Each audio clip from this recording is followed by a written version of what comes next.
And I'm Angie, and today on the Food Hero Cooking Show, we are making pear quesadillas. Aislinn, let's go get our hands washed so that we can get started. Food Hero is fun. Yeah. Okay, so today we're making pear quesadillas, and this one's a little bit unusual. We're actually going to combine savory and sweet today, so it's going to hit all of those taste elements. This is one I make in class, and people are often surprised that they like it. So pear quesadillas, what we actually have today, we're going to put a little bit of sweet onion in there. We're going to put some diced sweet bell pepper in there, some pear, and then of course cheese, and then our whole grain tortillas. Now of course when we dice this up, one of the things we want to do is get to flat surfaces as quickly as possible. So I'm just going to cut the crown off. Okay. I'm going to set that, and then usually the stem just pops out easily. And Aislinn, I'm going to pass that to you so you can throw it in our garbage bowl. So you can see, then we can dice this up so we're not wasting anything. So we'll dice that in a minute. And then you're just going to cut down each side here. Okay. Cut down all four sides. And then that way we'll be able to clear our seeds right out. Turn it over. Cut the bottom off. And then there's a big chunk for our chickens. Can you throw that in the garbage bowl too? All right. And then from there, I'm just going to go ahead and finish dicing this up. The best way to do it, and I'll stack these over here, is actually to make thin slices. Okay. Thin slices going this way, and then you can flip it around and do a dice. The other thing that you can do, and I'll just give Aislinn one of these slices, is once you have them in those nice thin slices like this, your kids can take either a safety knife or even a butter knife. If they're older, they can use a larger knife and just dice that up into tiny pieces. So Aislinn's going to work on that. Practice her sawing motion. Good job, Ace. That looks good. Really good. Give them all of that good stuff.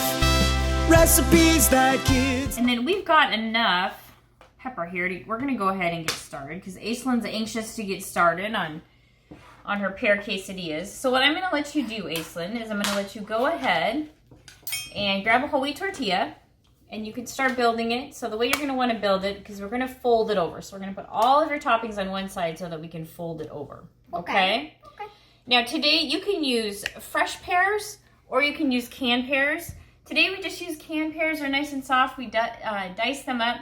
You do want to make sure they're drained really well, and maybe just kind of pat them with a paper towel before you do this, just to make sure that your quesadilla sticks together. You don't want them to be too wet.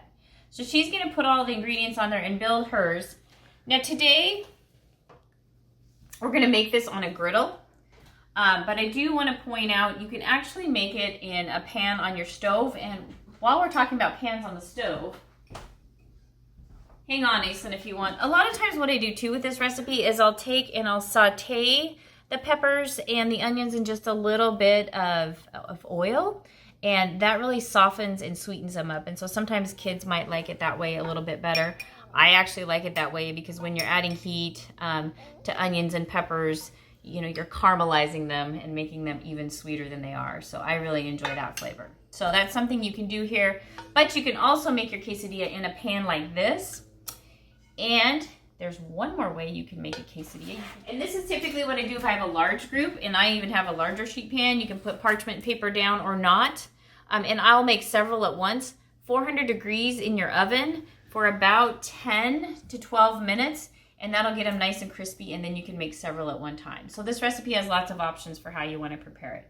Alrighty, so let me set this back down over here. And then we're going to get yours on the griddle. So the griddle is hot, so I'm going to set it on there for you. All right, it is hot, and we're going to let that start cooking. Okay, so about 2 to 4 minutes on each side, and it should be ready to turn. Now this is really hot, but Aislinn does like to do this herself, so I'm going to let her go ahead and turn it. And remember, if you push it up against a side, it makes it easier to turn. Okay, do a quick flip. Good job. It's starting to get brown there. That looks very good. Perfect. That is a quick, tasty meal for you. And I encourage you to experiment with that pear quesadilla. You can add some spinach to it. You could add some black beans to it. Just kind of go crazy.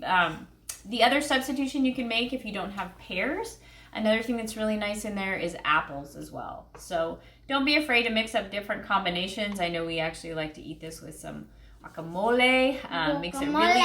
Makes it really good to dip into. All right, so Aislinn and I are going to sign off for today. We'll see you next time. Bye-bye. Food here is fun. Yeah, yeah, yeah.